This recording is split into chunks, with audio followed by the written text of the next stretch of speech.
Aloha and welcome to A Word with Ward. I'm Representative Gene Ward. I represent the area of Kalama Valley to Hawaii Kai. And I've been doing a series of interviews with individuals involved in the community. Particularly the last interview, or in the last series, was with the librarians of Hawaii Kai.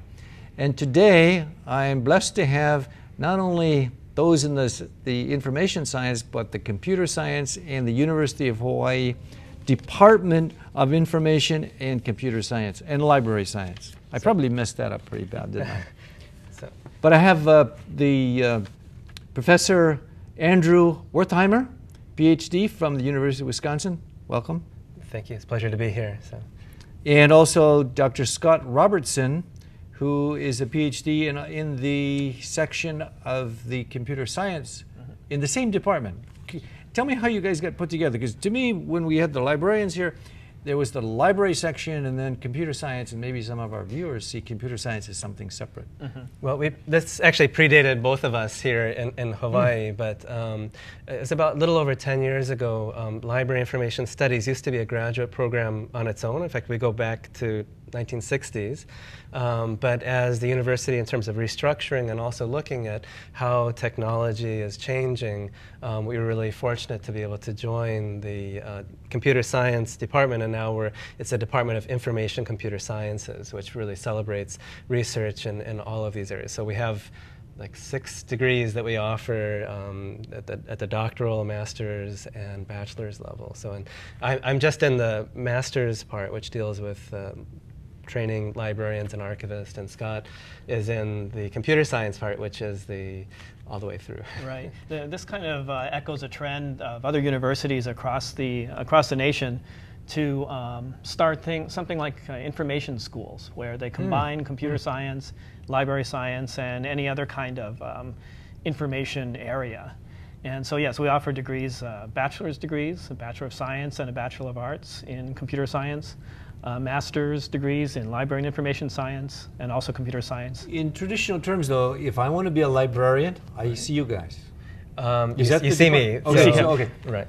So the newest marriage has then been with the computer technology, because you see the card catalogs in the old days are going to be actually electronic.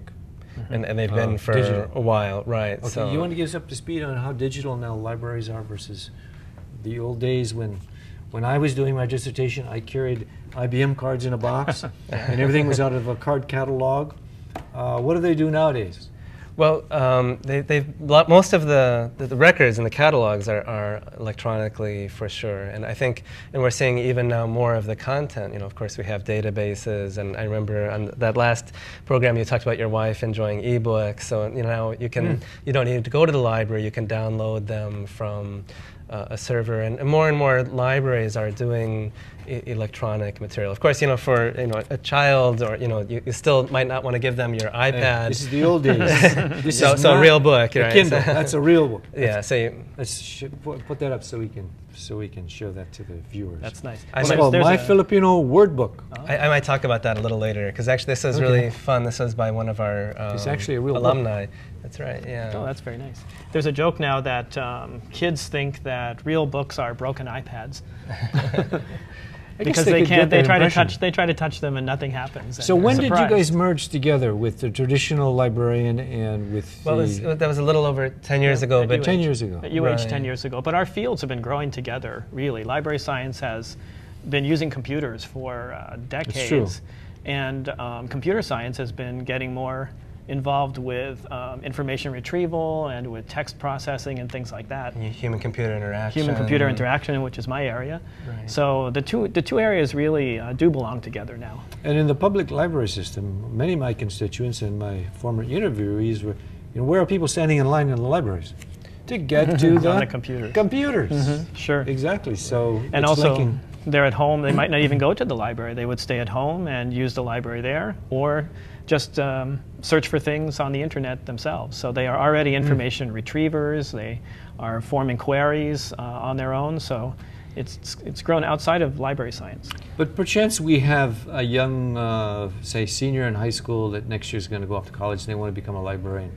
Are the skill sets different since the last 10 years Or is it the same mode, or how different or similar are the librarians out there now versus 10 years ago, and what's coming in the future? Definitely is changing. I mean, there's still some of the things that, I'm as the chair, I get to review a lot of the applications, and I still oftentimes say I love to read, and we do value that. Of course, we also are really looking for people who can handle technology and are comfortable with that, because once you have the print content, how can you digitize it, or how can you create new material that is engaging, that's in different formats? So having technology is really important. But again, as I was saying, to become a librarian, you need a master's degree. So majority of our students go through humanities. We have a lot of people who do history or English, but really any field is a good preparation. And part of the reason for having it at the graduate level is because we want people to have that kind of breadth of what it is to be a good citizen, that you would know a little bit about many different fields, so that you could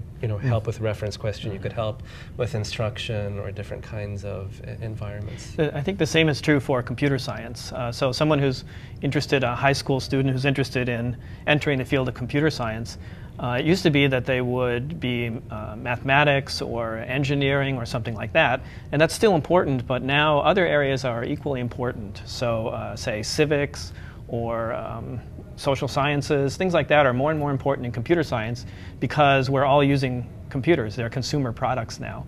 So the designers of computer systems have to understand people just as much as they understand programming. So if someone wants to get a degree in computer science, they still go to the same department, but they go into his stream of courses. Right, and many of our students can take both courses. That's right. At the undergraduate level, we have the BA and BS. So the Bachelor of Science, the BS, is more for the hardcore, maybe computer scientists. Bachelor of Arts would be for someone who wants to use computers and be something else, like a graphic artist or a movie producer or something like that, but they want computers to be important. And then if they want to go on in library science, they would go into the master's program, or if they want to go on in computer science. Let's pursue them. What's the job market look like out there for either of the parts of the department, for librarians? I mean, Hawaii obviously is not shutting its libraries, but they've always come on the chopping block. We've done a lot to save them, but it's where maybe the numbers of libraries are going to go back. And what's kind of the market opportunities? Well, first I should say I really appreciate your efforts to try to save those libraries, because that does make a difference, and it does make people nervous when there's a job freeze, of course. But since we're a state system on the public libraries and many of the university libraries, it's been a little bit of a longer period to try to find a permanent position. But like the state public library system is just now in the process of hiring again. And because of the baby boomers that are in the systems, there is a large need to fill positions. There still are jobs out there, but you do have to be a little bit more flexible. If you want to live in Honolulu and you only want to be at one place, there might be much more competition for a position. But you have overseas students too, right?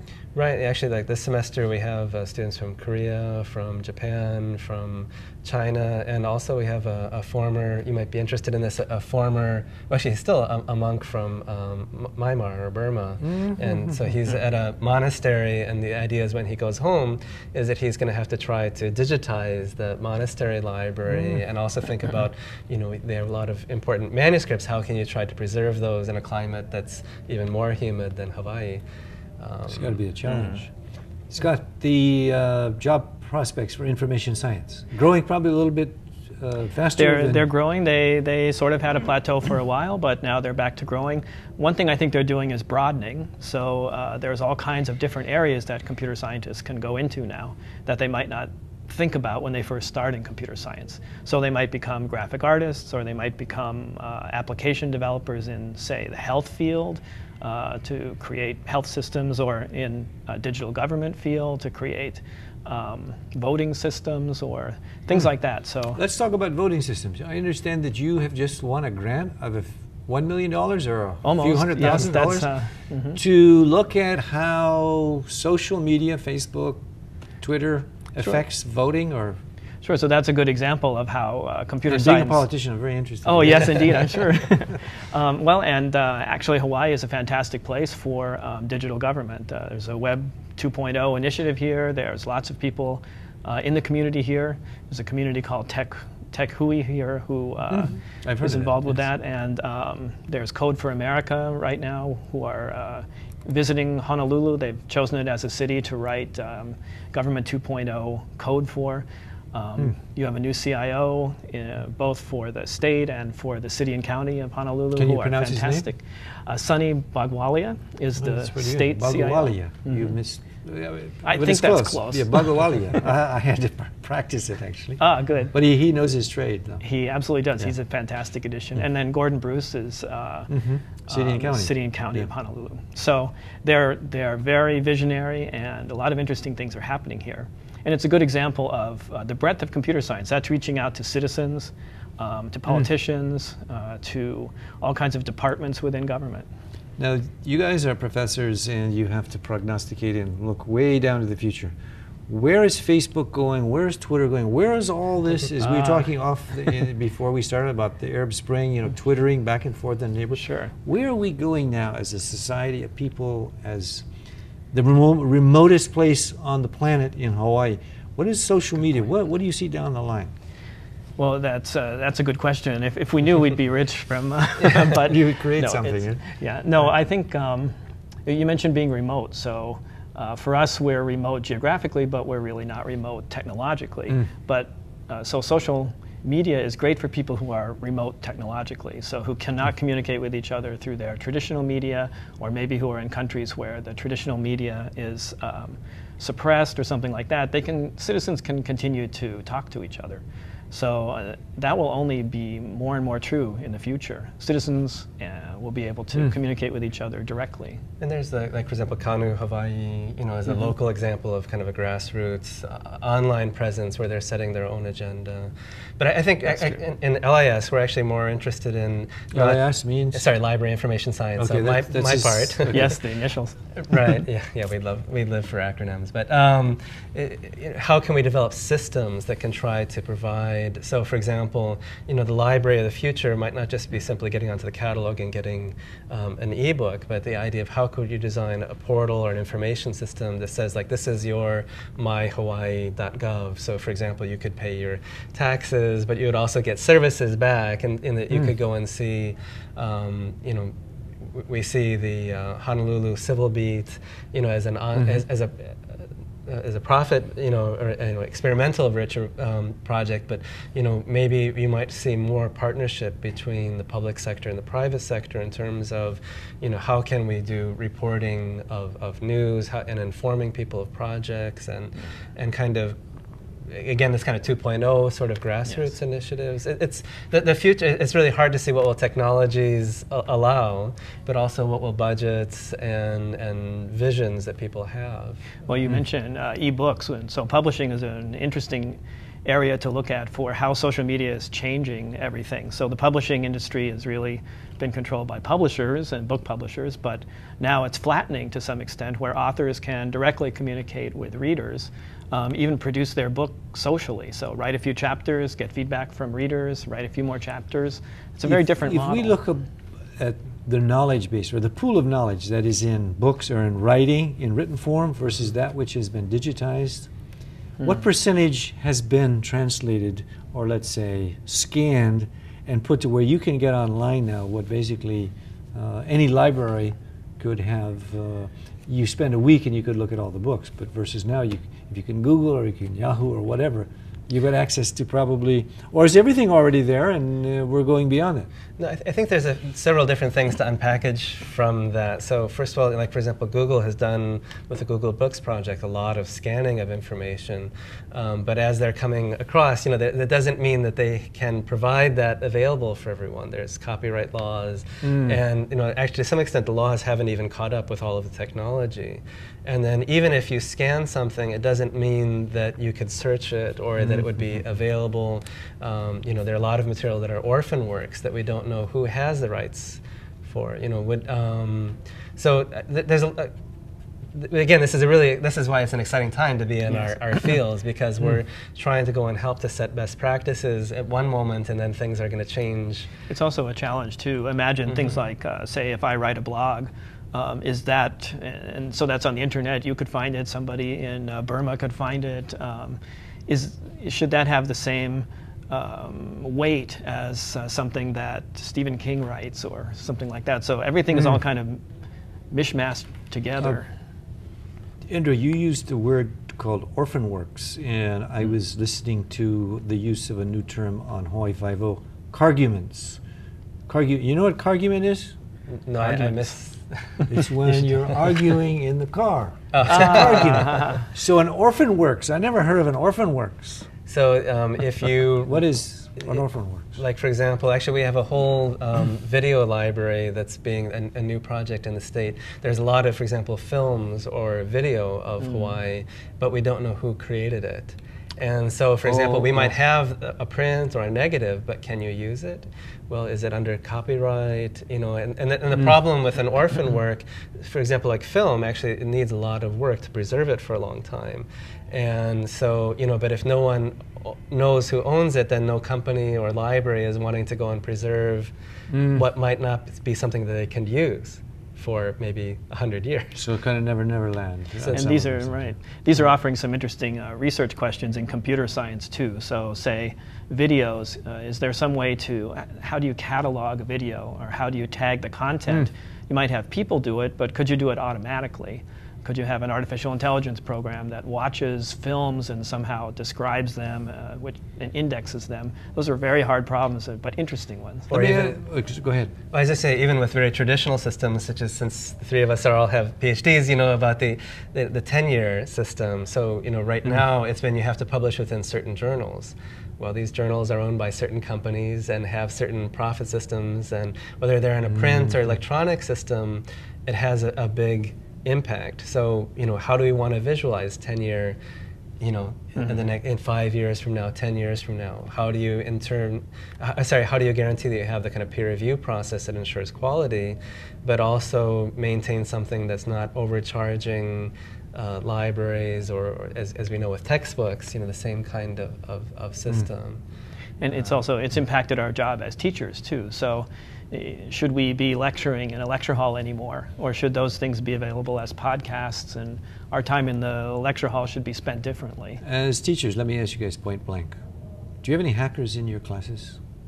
Cybercrime. We're very afraid of what's going on in terms of identity theft, bank, and I mean, you just had a good friend saying, somebody broke into my email account, and I just got something which is very uncharacteristic of them, advertising Viagra. They break it in, and then they put all their stuff on using your friend's email account. It's like, where is this stuff coming from? Right. Do you guys teach cybercrime, or you touch on it, or we do. You don't raise hackers, right? We teach them ethical behavior. Yes, we teach our students important, ethical behavior. It's very important. But yeah, it's a societal issue. I know you're dealing with it in the legislature this year. There's a lot of quite bills a few floating around. bills.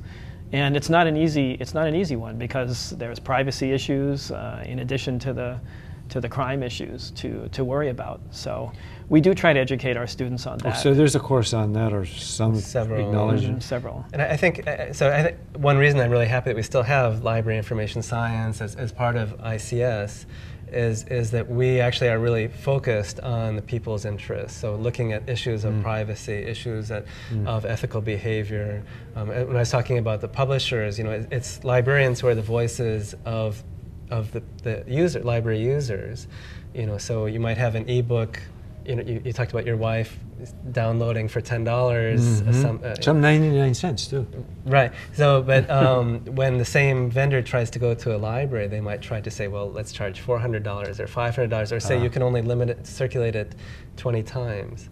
So whereas having an organization of librarians and people who are understanding the technology, but also the policy and the idea that the technology needs to be in the service of the people. That there's a room for a private sector, of course, but that it has to be within, you know, you don't want to have a monopoly where any one company, whether it's Google or Apple or anyone, controls all of the information and entertainment materials, and can say, well, you paid $9.99 yesterday, but you know today it's $300, and you only can go through us. We do also have courses in security, for internet security, In fact, we have an undergraduate group, the Gray Hats, who just won a competition last year. They didn't win the competition. They came in second against Air Force Academy. But it was the first time in the competition. The first time they ever entered the competition, a cybersecurity competition. So we teach on that end, and then we also teach, as Andrew said, on the human end. So trying to educate people how to be safe online, how to secure their own systems, how to be smart about their use of online. A lot of dangers out there, which the more we educate, obviously the better. You said earlier you were going to go back to the traditional look at a book that you said was publishing. Do you want to feature your storybook, the Filipino? Well, I'm not going to read aloud for today, but I just wanted to show. I think this is one of the reasons why it's great to have the program here. Is that this was written by one of my former students. She was a school library media specialist in Lanai, and we were in class, and she was talking about we were talking about how publishers don't always publish the things that our users want or need, and she was talking about how there's a need for, there's a large ESL community of Filipino Americans who don't speak the national language, Tagalog, but speak Ilocano, right? And so in order to try to help promote literacy there, she was able to get a grant from the Partnership from a Drug-Free Lanai, and worked with a local illustrator and Buddy Best from Best Press, and was able to try to get together this jeepneys and all of those. Right, so but a reader to go and encourage and literacy. I mean, still in Hawaii we have about 16% that have functional literacy problems, and I think this is one of the reasons why we really still need public libraries. As it's not just online, but you can't get online if you can't read. Will there ever be a robotic presence in libraries? Case in point, where iPhone now has, is it called Sari? You talk to it back and forth, and I've gone to a science fair, and I was just blown away by some of the things that I said to the robot, do you think I'm stupid? And it would, sometimes human beings also make mistakes. Okay, I got to go vote now, and this is Robbie the robot. He said, remember the people. What kind of programming intelligence is coming versus, in Greek mythology, there was the Delphi Oracle. Whatever you wanted to know, you went to the Oracle. If you go to these Google-run kind of intelligence thing, isn't there anything that you can not program into it in terms of information? Instead of going to the reception or the reference desk, you go to this machine and say, hey, where do I find the et cetera, book or something? Yeah, there are a lot of challenges with that, but a lot of progress has been made, as you saw. This is probably the culmination of 20, even 30 years of research on natural language processing, cognitive science, areas like that. But it's only now coming to fruition where these systems have a little bit of ability to understand what you're saying and respond to you. And I think that will increase in the future. I think, so AI is really exciting, but I think that there's still nothing that can replace a human in terms of when you have, a child who comes in, and, it's like we spend a lot in just studying, for example, the art of the reference interview.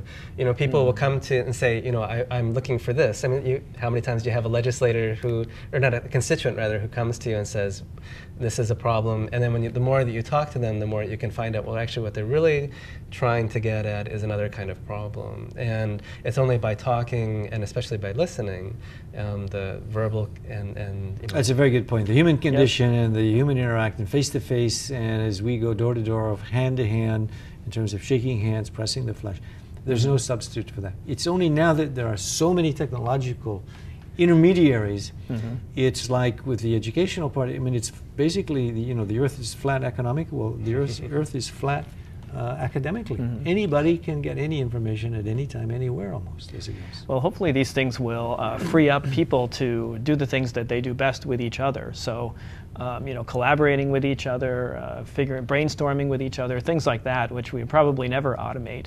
But hopefully, the things we can automate, we will, and then people will have more time to do the face-to-face human things. And as human beings, we are limited by time, and I'm just getting the sign that we have to do a wrap-up. You have a closing comment or a 1-minute soliloquy that some of the things that you wanted to mention, you may not have mentioned, or either of you?